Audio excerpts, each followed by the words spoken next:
Welcome to Talk with Kristen with an E, the podcast that's like therapy, but cheaper and way more fun. I'm Kristen, host, storyteller, and occasional overthinker. From making friends to surviving burnout, reminiscing on our younger days, and learning how to adult, we'll chat about all life's lessons and laugh in between. So grab your drink, get comfy, and let's talk it out.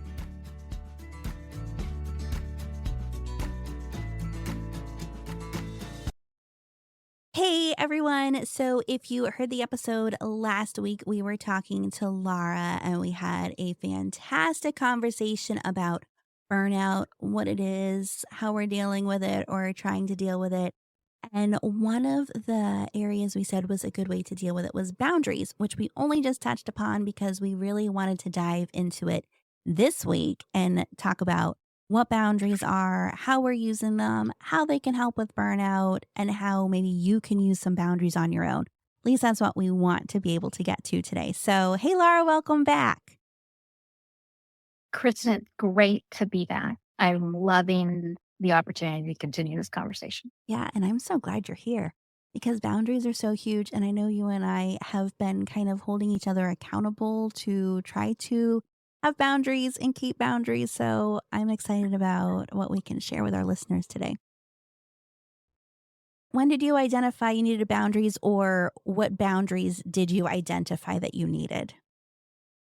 Well, if listeners remember from the last episode, I was pretty burned out from work, and boundaries was a way for me to help get long-term progress to actually become happier with the relationship that I had at work. That was the biggest thing with boundaries. And I think I started again doing the same thing that I did from the burnout perspective, was just kind of educating myself on what boundaries were and what I could do, especially applied to work, but also to my personal relationships. So one of the things that I picked up that I shared with you that has kind of helped us a little bit both because we take some things away from it is 10-minute mindfulness.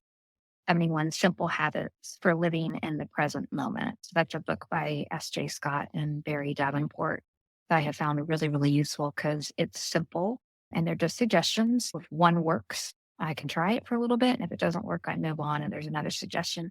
But I don't have to completely come up with the boundary on my own. So I've really enjoyed putting that book into my toolkit for how I'm dealing with my work relationship. So that's kind of where I was at the beginning of boundaries. And of course, kind of moving on from that, I've shown some different resources and started doing some things from a team perspective to also establish boundaries again to help our relationship with our work environment. Yeah. So I also am huge about boundaries. And a funny story, I don't even know if I've told you this story. When I first really identified boundaries and my need for employing them better was actually back during COVID when we all ended up having to work from home and kind of figure out a new normal. And I felt like I had to be working all the time. Like, regardless of the pandemic and the world falling apart, I felt like I need to be logged in. I need to be available. I need to be able to do all the things for all the people so they know that I'm still working and that I'm still a good employee and I care. Yay. And I was not only just burnout, I was also very much upsetting my husband, who's like, why are you working? What are you doing? Like, this isn't right. And I found a book by Dr. Henry Cloud, who I'm still a huge fan of. And he talked about, having boundaries. One of the titles of the books is Boundaries: When to Say Yes, When to Say No, to take control of your life. And a lot of the stuff he shares is just about having those boundaries in place and kind of knowing right and left of what you're okay with, what you accept, what you don't, and being able to put those in place so that other people know where your boundaries are too. Yeah, absolutely. I haven't read that one. I'm going to have to put that one on my list. Yeah, so I read his first book back then, and I follow him on Facebook, and there have been so many wonderful things that he's shared that are just really good reminders of, oh yeah, that's a good way to have, to kind of keep a boundary there. Also, I've not even just the burnout, I've also been having to use boundaries for more time management skills. Because here's the thing, I'm burnout and I'm not diagnosed, but I think I have some version of adult ADHD where I have a hard time focusing on things. And at work, you've got the email, you've got the phone calls, you've got Teams messages or whatever other text messages you've got. There's all these things coming at you.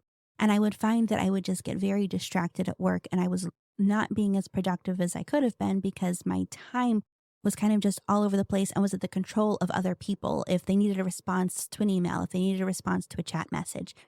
So, one of the boundaries I put in place, the email boundary. So, do you want to start with that and saying what boundary you provided for us with our email?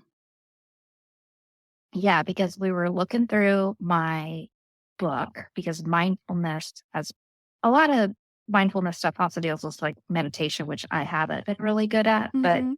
there's some other mindfulness of just again how you're kind of interacting with your space. So the email came up and for us having a conversation and we were both a little bit worried, like, because I think it said originally the recommendation was only check your email like, I think the one in the book was like once a day or twice a day. And so in our conversation, we are like, oh, we got to really like just dip our toe into this. And so we decided 3 times a day. Yeah. So Mhm. when you first get into work, check it around mid morning and then right at the end of the day before you're leaving. Mhm. And the concept is if there's an email that you can answer in like under 2 minutes or less, go ahead and answer it. Take care of that during your email check. And if there's something that's going to take longer, put that in an action folder and then blocks time on your day to go back into just your action folder and deal with those things that kind of came up in one of your email checks. So that's the premise. And then we started to implement that. And it's worked well for me. I haven't always been successful at keeping it, especially over the last few weeks, just because some Mhm. tasks have been like, eh. But I think it's important because, as you said earlier, in the email, the amount of time that people think, okay, I sent that person an email, they need to respond like now. Mhm. That person on the other end is not understanding that you also have 10 other people who also sent you an email who also want a request. So to keep your own sanity, to keep your own management of your time, you have to put in some kind of structure or boundary to be able to deal with those things that come in, prioritize those tasks that come in from an email, and not just treat it as, like you said, as you were operating in COVID, that you have to respond to everything at every moment.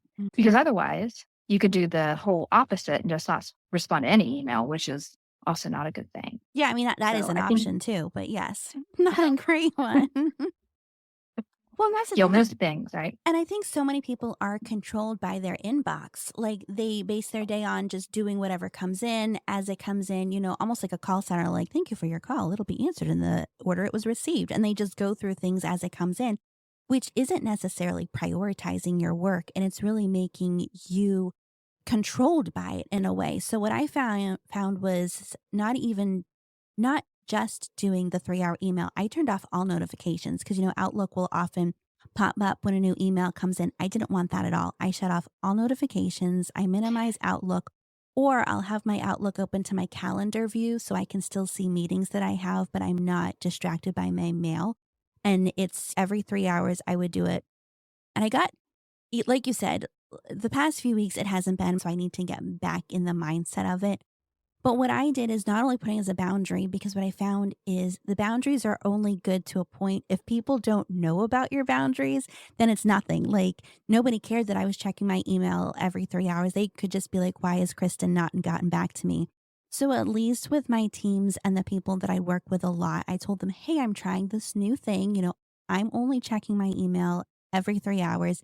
I think for my immediate direct reports, I let them know around what time that was so they would know when they could expect a response from me. But I would also say, hey, but if something, is an emergency, and literally, like, my definition of what is an emergency is pretty tight. Like, it has to be an emergency. You can reach out to me. Or if it's something you do need, you can always call me, chat me, whatever. Like, it's not like I'm not available at all. It's just I'm trying to focus my time on getting tasks done. And like you said, the I have action folders and I do it by week. So each day I'll take things and put in my action folder because then at the end of the year, I can also see what I worked on throughout the year too. So it's a great way for performance appraisals or self-report of accomplishments to kind of see what I did from there. Well, I think that's the nice thing about the boundaries and even discussing this one. Like, If it works for somebody to spend all their time in email and they're perfectly content and happy with that, like, Mhm. peace, like, go Right. do you. But even you're more organized than me. So I love the idea that you're in a week thing. That's never going to work for me just because I'm not that organized as a person. Mm, That creative side that I love to just kind of wing it on some things. But you can make it what your own, you can make it your own mhm, thing. I think one of the things that where you talk about, oh, I need to let people know. I think you and I kind of differ a little bit on that mhm. just because when we first implemented this, I did have some people, like specifically on IT, are you going to let people know that? And I said, yeah, well, the team knows that. That's why I told you guys, like, obviously, now. I don't need to go tell other people because I think that's where one of the other boundaries is for me is that there are very few people within my work environment that need to dictate or understand how I'm doing my work for the day. Oh, yeah. You will get we will schedule, we will like work to actually support you in whatever way we need, but I don't look at it as I need to tell even few people beyond that, kind of like this close knit circle of like, hey, I'm not going to be on to check your email. I'm only doing it this time because I don't feel like I owe them that explanation. My work is my work. And I feel like I need to be able to manage that how I best Yeah. see fit. And that's another boundary is like what you want to think of me or what you want to like project because I'm not meeting some expectation that you have somehow weirdly set Mhm. for me that doesn't have any effect on me. I'm not going to worry about anymore. Because you shouldn't have to worry about other people's expectations of you to describe what your boundary is to them. Your Yes. boundary is for you. Well, and I agree with that. I think when I said that I was telling people, it was more the people who work with me or for me or would need something with me. Like there is a team that sometimes they need me to sign things for them. And so for them, I was telling them, hey, if you really need something important, you're going to have to reach out to me because I'm only checking my email during this time, and this time. Because they would only, if I Right. needed to sign something, that's all they would do is just send me an email. And for any of those ones that were time sensitive, which weren't a lot, but it would happen, I just wanted them to be aware because I think you're right. We shouldn't let the expectations of others drive us. And I'm still working on that because there are times when, somebody may send me an email or, I even know when I've sent somebody an email and I'm like, I can see they're online. Why aren't they getting back to me? What's going on? So Uh-huh. I think it was more of that is I was That just like, dreaded green dot. yes, like, and so I don't want people to think that I'm ignoring them or I'm choosing to not respond or you don't want to be helpful. So having the people that I work closely with, because yeah, I'm not sending it to everybody. I don't have an out of office that's like, hi, I'm only checking my email. So too bad. You're going to have to wait for my next 3 hour check. I wasn't going to do that for everybody, but certain people who were relying on something from me, I wanted to make sure they knew. Yeah, no, and I understand that. And that also goes to that you're a nicer person than I am. So that's part of it. But I think that's part of the other struggle is, right? Is that it's like, okay, well, how am I going to make the boundary work a little bit better for me? So even with me now, I'm looking at like with that chat function and I'll tell the team, I'm like, okay, you guys know this is it. You know that I'm not going to do this with email. That's the boundary Hmm. then there to help manage my time. However, if there's something legitimately you need to talk to me about right now, you know, send me that chat. I'm also kind of trying to explore more in the status of my chat function. I think Yes. there's one of our team members on my team that does a really good job with that, and then he's focused and he doesn't stray from that. And I'm like, I really do appreciate that. So I'm trying to take a lesson from him. And I think it worked with a big task last week. Actually, it had been over the last 3 weeks, and I let my team know. So that was nice, right? Like, Hmm. hey, I'm just pretend I'm not here these days. Right.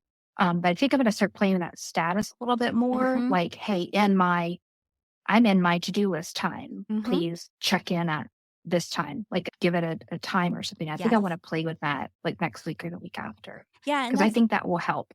It does. 'Cause that's the other thing I've used, because the other thing I was gonna mention is time blocking. So I know this is kind of more with time management and not necessarily boundaries, but it's still a boundary that I use for my time management. Not only just the checking Absolutely. email is I've tried it a couple different ways with time blocking where I'll put stuff on my calendar. I will block a time, it'll be blocked, and I'll put the activity there, like block I'm doing performance reviews of my employees, or blocked I'm writing a report that needs to be provided to whoever. So I will block time and then I will let people know, like you said, using a status message on chat programs has really been helpful for me too, because I'll say, hey, I'm focusing on whatever or busy with, I'll be available around 12:30. And sometimes I'll even put a note on my door because a lot of the stuff is, supervisors always say, oh, I have an open door policy, stop by anytime. And I do believe that. And I try to have that so that people feel comfortable stopping by and talking about what's on their mind. But then you mentioned that I'm nice. It's like I'm almost too nice and I let people take advantage of that time. So I've had to be a little bit more boundaried with that too. So sometimes I'll close my door and put a note and say, hey, I'll be available at this time or, come back at this time just so that people know. And a lot of them have been respectful of it, that they know that if I'm working on something, they can come back later. And the other thing is when people do come, if I don't have a lot of time, I will tell them, like, hey, I can only give you 10 minutes right now. If you need more time, you can get on my calendar. Or, hey, if you I can only, listen to you for 10 minutes if you can come back at a different time. And then even being strict, I don't know if strict is the right word, but, at that 10-minute mark, say, hey, I think we need to continue this conversation. Can you come back at another time or get on my calendar? Because I want people to feel that I'm giving them 100% of my attention, but I also can't not do the other tasks I had planned because I'm just spending time with somebody else. Does that make sense?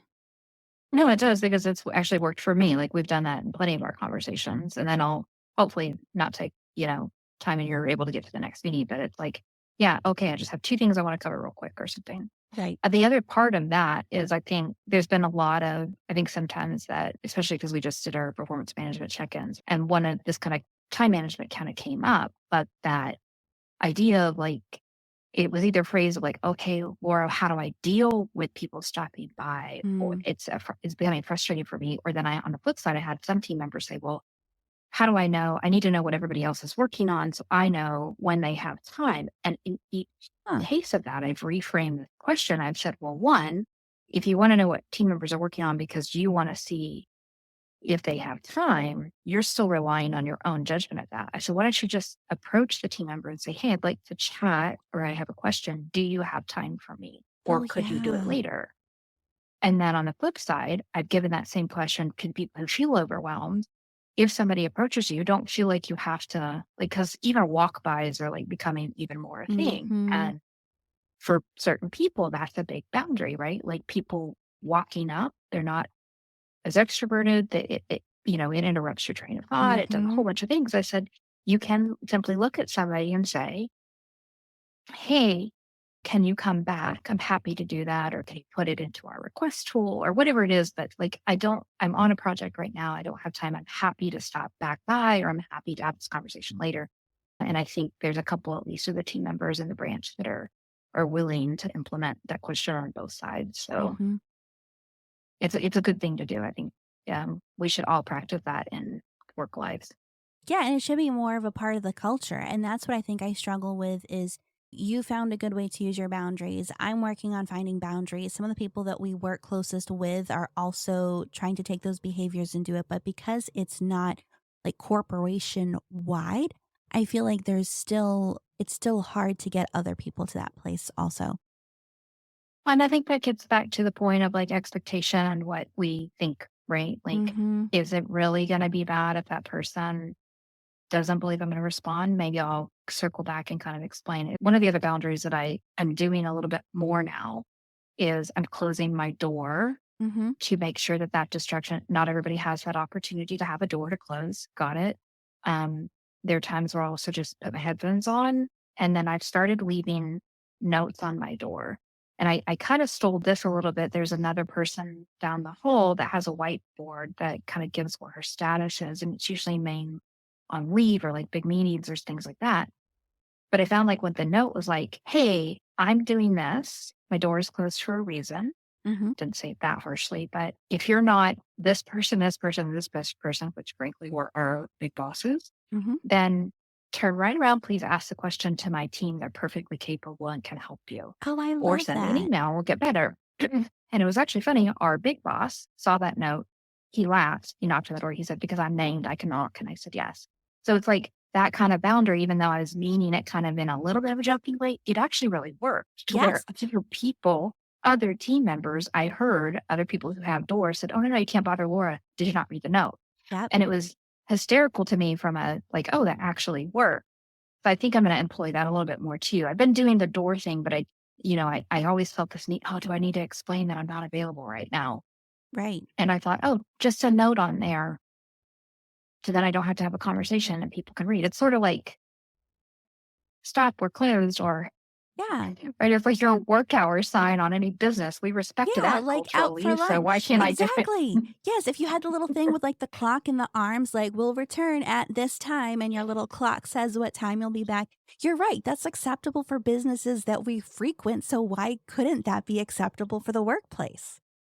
Right. And so far it's worked and people have found it like, okay. And I do it mindfully to know that like, hey, I'm not going to close. It's my door is not shut all day. And this kind of gets me back to like, I have a timer that doesn't have a big noise, a little bit of flashing light, because that helps me give myself a boundary that, okay, I'm going to do this task and I'm going to give myself this much time. And when my timer goes off, if I'm not quite done and I think I need an extensive amount of time, maybe I'll move it to another day or I'll pick it back later because I've got X number of meetings. Or maybe I can give myself 10, 15 minutes and then I'll open my door. And that has helped because I'm I'm cognizant of where I'm at in the project, Hmm. but I'm also cognizant that I know other people need me to open the door, but it gives me that boundary of like, again, kind of the time management perspective, but it's also a way for me to make me conscious about what I'm working on. Well, and I love how you said that feeling of, do I have to explain to people why my door is closed? And you agreed that you don't have to. Nobody needs to know why. But it reminds me of a quote. And this is one of those things that anytime I see it on Facebook or Instagram, I'm like, I will reshare this every single time because I want other people to know it so much. And it says, tired of explaining that I don't have the time doesn't mean literally every second of my schedule is accounted for, but rather I'm giving as much of myself as I am currently able to give. And that's part of why I will sometimes close my door or sometimes build that boundary for things. It's not that I don't have the time to do it, but it's because mentally I'm not in a place that I can interact with somebody. As we'd already talked about burnout, if I'm in a place where I'm feeling very burnout, I'm not going to be a lot of a help to an employee or coworker who comes looking for advice or solutions or help because I'm not mentally at a place where I can do that. And being able to say, Yeah. like, I don't have the time doesn't mean I don't have time for you, doesn't mean I don't want to talk to you. It just means that I am not at a place where I am able to give you what you need. And for that Right. reason, that is why my door is closed. That's why I have this boundary. That's why I'm saying no to you right now. Right. Your bucket is full. And if you Yes. can't receive it in, like it's not going to do either one of you any good. Absolutely. And it goes along too with the value of no or the power of no. And I struggled with this for a long time too, because as I keep calling myself a recovering people pleaser, even though it's really still, I'm a people pleaser who doesn't want to be one anymore, as opposed to fully recovering. I've struggled with, I've always been a yes person. Yes, I can do that. Yes, happy to help. Yes, of course I can do that. And that leads to burnout also. And being able to say no, which I used to think was a negative, oh, because you don't want to say, no, I can't do that, or no, I won't do that, or no, whatever. But the power of saying no is that when you say no to something, you're actually saying yes to something else.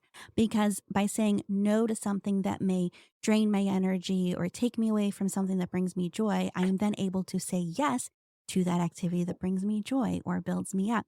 And being able to say no and use that as a boundary, I think, is another powerful tool in the toolbox. Absolutely. I think the other thing that's kind of helped me too, just even from just the structure is again, this is kind of a boundary more for myself, but it's also helped me establish a more realistic way of working to meet others as of me, right? Is that defining the 3 daily goals. Like I used to just keep the to-do list and I do still have the running to-do list of everything, but I choose 3 things off of that. And then I have that in the little calendar of that sits up on my desk. Like, okay, I'm going to accomplish these 3 things today. Those are my goals.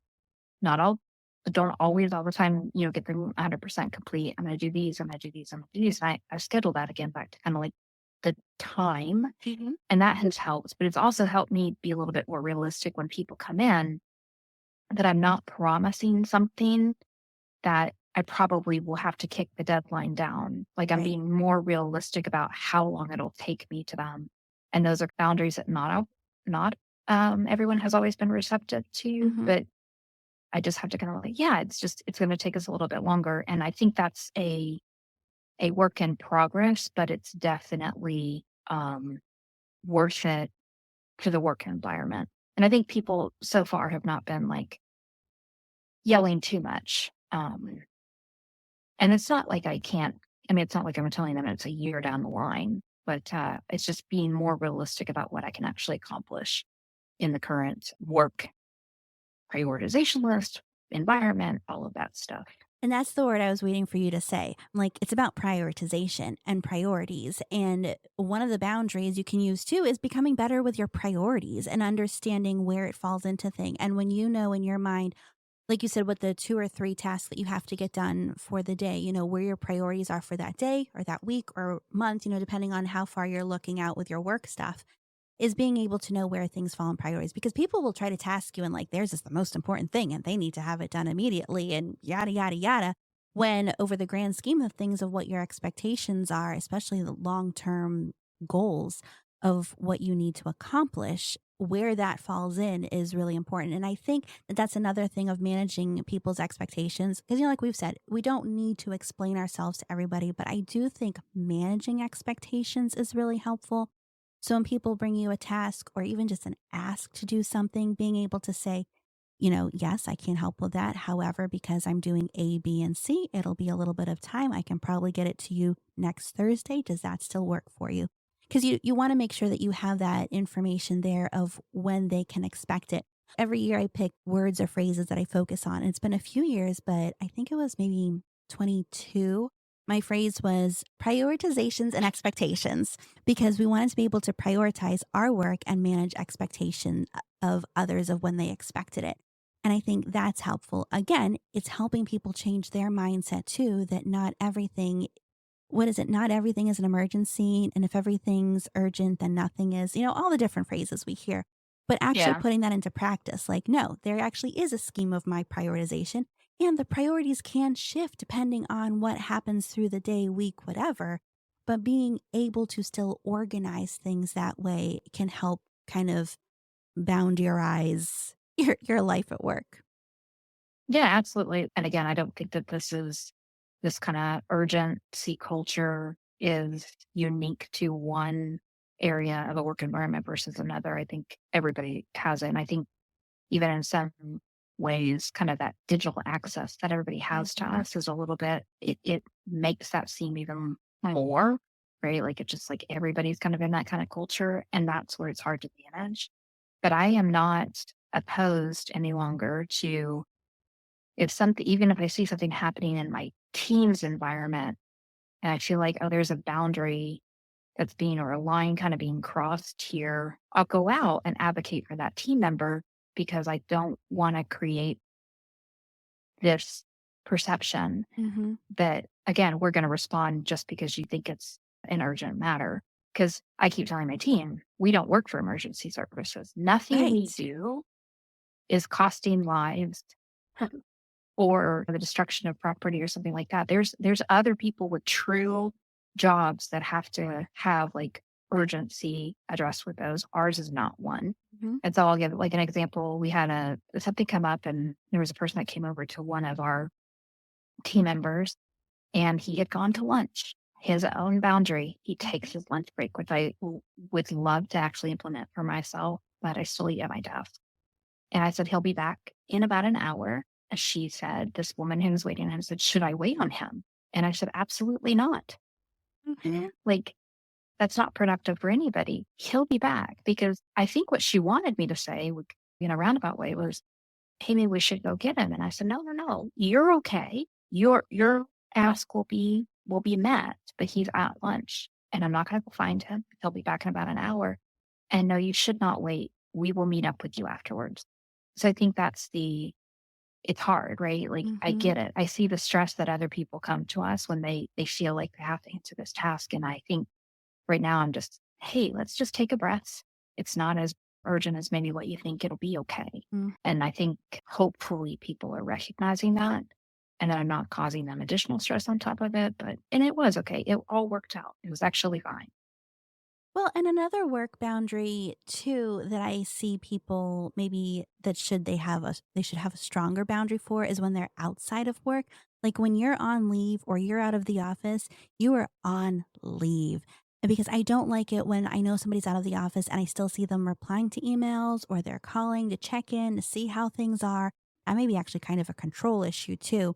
But I try to encourage people like, hey, no, you're not working right now. This is not your problem. Like, trust the people that are there to take care of it. We will fill you in when you're back. There's nothing we need from you right now. And I know for a while I was very tempted to do it too, especially when I could get work email on my phone. I would just check, like, let me just see what's going on. Let me just see how things are going. But then you just get more stressed out.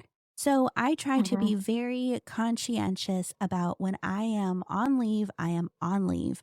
And I try to respect other people's boundaries too. Like Laura took a vacation last year, and sure, there were things I wanted to tell her when she wasn't at work, but I left her alone because that's her time away from work. And I think boundaries go both ways is, we're focusing a lot on what our boundaries are and wanting people to respect them, but we also need to respect other people's boundaries too and kind of help them put boundaries in place if they don't have them as well as they should. Absolutely, and I've even told my team members when I took that longer vacation, I was like, "Hey, I'm not gonna answer your cards and letters." Mhm. And even for, like, just day to day, that's one boundary I do stick by is that when I leave the building, unless I have identified that there is a task that I'm willing to take time out of my personal space to do it, Mhm. or go back into the office in an off time where I have had a discussion with my husband and said, "Hey, I'm gonna do this," and I've planned for it, I'm not checking in on that. Yep. And I think I've gotten a lot better about that. You But have. even on like a day off or something, I will tell my team, I said, if you call me and you don't leave a message, I'm not calling back. Exactly. I'll listen to a voicemail and then I'll decide if it's an emergency or something I need to be involved in. And 9 times out of Right. 10, it's not. You can Right. figure it out. Like, I trust you all. That's why I have you as my team. I trust you to do it when I'm not there. Right. And I think that even that has, I rarely get phone calls anymore Mhm. just because I, I think they were, really like, oh, yeah, okay. And it wasn't everybody, but it's like, okay, yeah, this one is important. If you're calling me and you're leaving a message, then I'll definitely Right. call you back. But I think that the phone calls happen a lot less now. Mhm. So we've talked boundaries in the workplace about with our email boundaries we put up about doing work and managing expectations, closing our doors, not taking work outside of the office. Do you have any other boundaries that you found that you're employing successfully at work? Moderately successfully, and I have a goal to do this more, but one is to, like, just stand up, stretch, and then get out of my office. Mm. But actually not just go talk around to other work team members or in this our immediate workspace, but actually to get up and go and take a walk by myself because I think that gives me mental space. Yes. Um, and I've been like, "Hey, yep, gonna do this." And I've even started toying because I never usually make it out of work on time, like when I actually say I'm going to leave. And that one, I've now decided that I'm probably actually gonna have a boundary to where I don't walk through the team spaces, but I walk out a side door and Mhm. they know that Yeah. because I'm ending the day and I'm gonna get out because I have a priority at home. We know. Mhm. Our listeners don't know, but I have 2 wonderful hounds that are, older and temperamental and like to be walked on their routine. So I'm gonna make them the priority and make sure that I actually leave when I'm supposed to be leaving to Yes. where I don't get caught in those conversations out. So that's a boundary, one that I'm doing moderately okay, and then one that I'm gonna definitely work on a lot more. I love it. Well, I think we're making progress, Laura. Obviously, we're always going to have Absolutely. some backsliding. We'll get back on the wagon and we'll get back to our 3-hour email checks and making sure that we're not overextending ourselves with people. So this has been fantastic. As we've been talking, we really only focused on boundaries in the workplace, and I think there's definitely room for another episode about boundaries outside the workplace and personal lives and all the other places where boundaries may be even more important in some instances. So we'll look forward to talking about that again at a later time. But before we go, Laura, any final thoughts on boundaries or how boundaries can alleviate burnout?